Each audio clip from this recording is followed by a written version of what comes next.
इसके अलावा एक फिक्टिशियस डिसऑर्डर्स हैं। फिक्टिशियस डिसऑर्डर में भी क्या अजीब सी कैफियत होती है कि इसमें जो पेशेंट है फिक्टिशियस डिसऑर्डर का, वो जानबूझ के अपने ऊपर एक कैफियत तारी करता है प्लान करके, और उसे पता होता है जान के कर रहा है।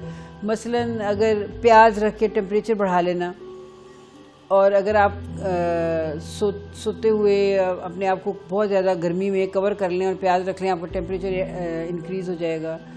या ये कि जानबूझ के अपने आप को कट लगा लेना, कोई इस तरह की बीमारी इंड्यूस कर लेनी, या फिर अपनी ऐसी बीमारी बतानी जिसका ताल्लुक उसके सिम्टम से है। मतलब पेट में दर्द है, पेट में दर्द अगर वो बहुत ज़्यादा चीख रहा है एक मरीज़ और कह रहा है कि उसे पेट में दर्द है, तो हम कैसे अंदाज़ा लगा सकते हैं कि वो नहीं हो रही और वो कह रहा है कि हो रही है? क्योंकि जो फिज़िकल पेन है वो किसी तरह भी इमोशनल पेन से ज़्यादा नहीं है। इमोशनल पेन ज़्यादा है, लेकिन जब उसे फिज़िकल की शक्ल इख्तियार कर ली है तो ये और डबल हो गई। तो वो फिर डॉक्टर उसको पेन किलर देते रहते हैं और बहुत सारी चीज़ें करते रहते हैं जिससे उसकी ख़राबी हो जाती है। लेकिन ये पेशेंट ऐसे हैं कि इनको ये नहीं पता होता कि ये क्यों कर रहे हैं। ये कभी ठीक तरह से समझ नहीं आया कि इनको क्या गेन है। इनका कोई मटीरियल फाइनेंशियल गेन नहीं होते, क्लियर नहीं होते कि क्यों कर रहे हैं। लेकिन एक जनरलाइज अटेंशन सीकिंग बिहेवियर होता है। इनका दिल चाहता है कि ये लाइमलाइट में आए, फैमिली तवज्जो करे। अब इन लोगों को, ऐसे मरीजों को समझाने की ज़रूरत है असल में वो ऐसा काम करें जिससे फैमिली या सोसाइटी या उनके दोस्त उनको अच्छा समझें। ये भी हमें CBT के मॉडल पे, कॉग्निटिव बिहेवियर थेरेपी के मॉडल पे ही चलना पड़ेगा कि उनको समझाना पड़ेगा कि आपका ये जो रवैया है, ये जो आपका एटीट्यूड है, या ये जो आपका एक्शन है, इसके पीछे आपकी असल में ये सोच है।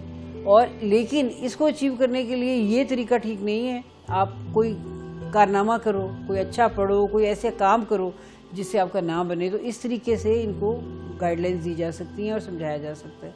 और ये लोग बाज़ दफ़ा बड़े यूज़फुल मेंबर बन जाते हैं अगर इनके बिहेवियर रीइंफोर्स ना हो।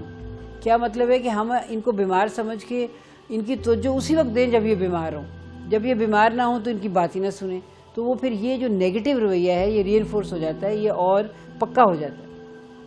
तो ये भी मदर के लिए ख़ास तौर पे और टीचर्स के लिए और दोस्तों के लिए ये ज़रूरी है कि ऐसे मरीज़ों के लिए समझे कि उनकी जेन्युइन बात पहली दफ़ा ही मान लें बग़ैर किसी इस तरह के अटैक हुए।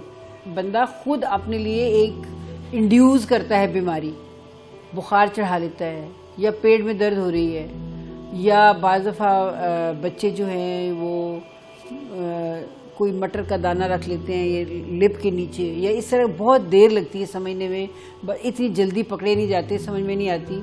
ये भी वो कॉन्शियस लेवल पे कर रहे होते हैं, लेकिन इसके पीछे भी साइकोलॉजिकल इश्यूज हैं। वो कॉन्शियस लेवल उनका करने की चीज़ों को इंड्यूस करने का कॉन्शियस है, अनकॉन्शियस गेन है। गेन उसको समझ में नहीं आ रहा, वो क्यों कर रहा है ये उसे खुद भी नहीं पता होता। ये एक किस्म का उसकी एक पर्सनैलिटी, एक शख्सियत बन जाती है।